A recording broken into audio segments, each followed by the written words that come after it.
Untuk mensupport Belajar Bentar, kalian bisa mengklik subscribe. Halo, selamat datang di Belajar Bentar.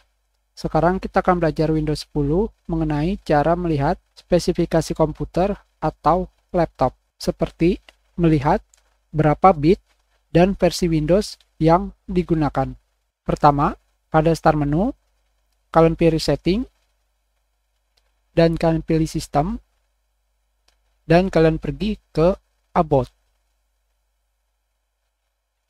Selanjutnya, kalian juga bisa melihat spesifikasi komputer dengan cara kalian klik Start menu, kalian ketikkan This PC, dan kalian pilih Properties.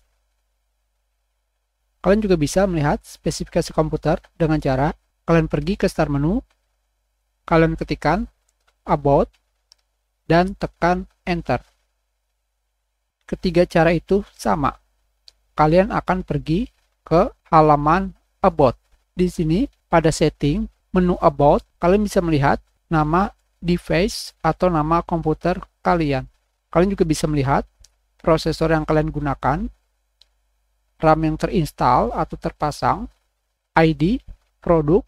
Di sini, pada bagian bawahnya, System Type, ini adalah bit dari OS yang kalian gunakan. 64 bit operating system. Pada bagian bawahnya di sini, kalian bisa melihat apakah komputer kalian atau laptop bisa menggunakan pena atau layar sentuh.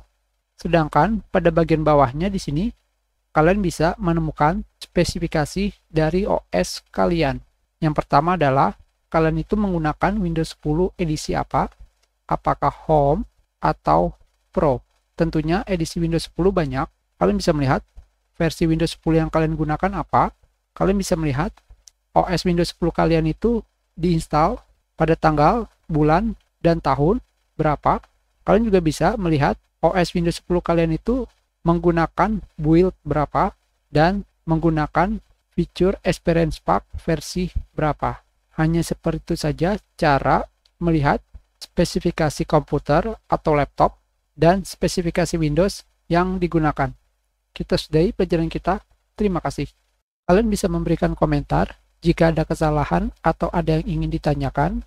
Silakan dibagikan jika bermanfaat untuk orang lain. Berikan like jika kalian menyukai video ini dan klik subscribe untuk berlangganan di Belajar Bentar.